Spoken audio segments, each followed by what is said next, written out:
नमस्कार, होममेकर निशामध्ये तुम्हा सगळ्यांचं खूप खूप स्वागत आहे। आज मी तुमच्याशी एक झटपट आणि चविष्ट रेसिपी शेअर करणार आहे, ती म्हणजे तांदळाच्या पिठाचे पराठे। त्यासाठी एका पसरट पॅनमध्ये 1 वाटी पाणी घातलेलं आहे। त्यानंतर एक छोटा चमचा आलं लसूण पेस्ट घातलेला आहे, एक छोटी मिरची चिरून घातलेली आहे आणि एक मीडियम साईजचा बटाटा सोलून किसून स्वच्छ धुवून त्याच्यामध्ये घातलेला आहे। त्यानंतर याच्यामध्ये बारीक चिरलेली कोथिंबीर घातलेली आहे, चवीनुसार मीठ घालायचं आहे। तयार मिश्रणाला चांगली उकळी येऊ द्यायची आहे। मिश्रणाला उकळी आल्यानंतर ज्या वाटीने आपण पाणी घेतलं त्याच वाटीने 1 वाटी तांदळाचं पीठ मी इकडे घातलेलं आहे। हे जे पीठ आहे ते छान असं आपल्याला एकजीव करून घ्यायचं आहे।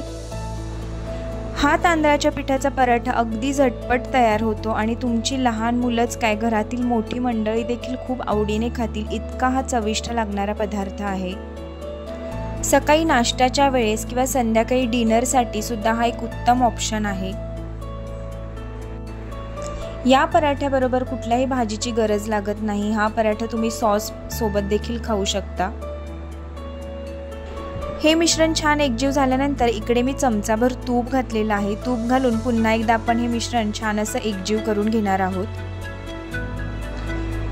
मिश्रण एकजीव करून झाल्यानंतर या मिश्रणावरती झाकण ठेवून हे मिश्रण आपल्याला थोडंसं गार करून घ्यायचं आहे।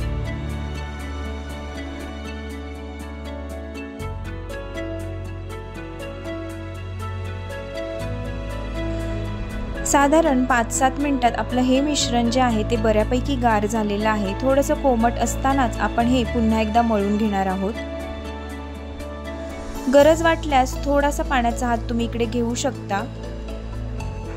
मला पाण्याची अजिबात गरज लागली नाही आहे, ह्याच्यातच मी हे व्यवस्थित मिश्रण मळून घेतलेलं आहे। चपातीसाठी ज्या पद्धतीने आपण कणिक मळतो त्याच पद्धतीने आपल्याला हा पिठाचा गोळा व्यवस्थित मळून घ्यायचा आहे। आता हे पीठ छान मळून झाल्यानंतर याच्यावरती 1 चमचाभर तेल घालणार आहे। तेल घालून झाल्यानंतर पुन्हा एकदा आपण हे मिश्रण मळून घेणार आहोत।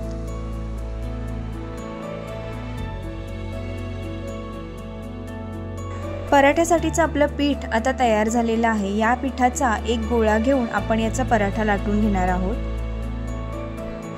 या गोळ्याला आपल्याला थोडंसं पीठ लावून घ्यायचं आहे आणि मग हा गोळा लाटायचा आहे। पराठा लाटताना अगदी हलक्या हाताने आपल्याला हा पराठा लाटायचा आहे, नाहीतर हा तुटण्याची शक्यता असते। त्याचबरोबर खूप जास्त मोठा गोळा न घेता अगदी मीडियम साईजचे छोटे छोटे गोळे घेऊन आपण याचे पराठे करून घेणार आहोत। पराठे लाटून झाल्यानंतर गॅसवर एक तवा गरम करायला ठेवलेला आहे। त्यावरती आपण हे पराठे दोन्ही बाजूनी खरपूस असे भाजून घेणार आहोत।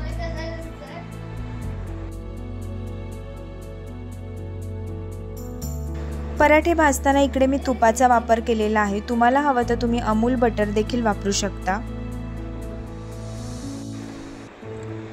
अशाच पद्धतीने दोन्ही बाजूनी आपल्याला खरपूस असा पराठा भाजून घ्यायचा आहे। सर्व पराठे जे आहेत ते याच पद्धतीने करून घ्यायचे आहेत। इकडे खाण्यासाठी तयार आहे आपला झटपट होणारा तांदळाच्या पिठाचा पराठा।